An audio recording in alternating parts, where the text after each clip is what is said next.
Engineering படிச்சு முடிச்சு சென்னையில வேலை பார்க்காப்புல. சென்னையில வேலை பார்க்காப்புல. 11ஆம் கிளாஸ்ல வந்து இவங்களுக்கு காதல் உண்டு, நட்பு. அந்த பொண்ணு தான் அடிக்கடி என் பையனை டார்ச்சர் பண்ணி கூப்பிடும். இவன் திடீர்னு போக மாட்டான். இது அவங்க அம்மா அப்பா தம்பி எல்லாம் என் பிள்ளைய கணக்கு பண்ணி நைஸா வர சொல்லி ஏதோ பேசி முடிப்ப வாங்கன்னு வர சொல்லி என் மகனும் என் ஒய்ஃபு மச்சனும் போயிருக்காங்க. அவங்க லேசா ஆசிரியர் உள்ள போயிருக்காங்க. என் பையன் வெளியே நின்று போன் வச்சுட்டு இருக்கான்.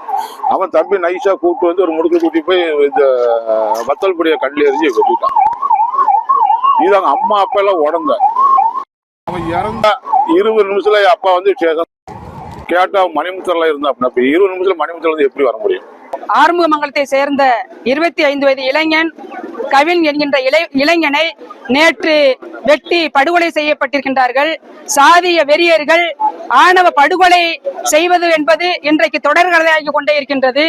4 பேர் சம்பந்தப்பட்ட குற்றவாளிகள் இருக்கிறார்கள். ஆகவே தென் மாவட்டங்களில் நடைபெறக்கூடிய சாதிய மோதல்களை தடுக்க வேண்டும். சாதி ஆணவ படுகொலைகளை தடுத்து நிறுத்த வேண்டும்.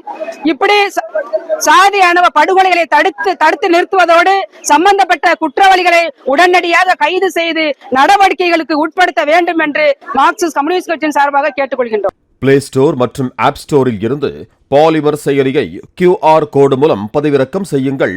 செய்திகளை உடனுக்குடன் பெறுங்கள்.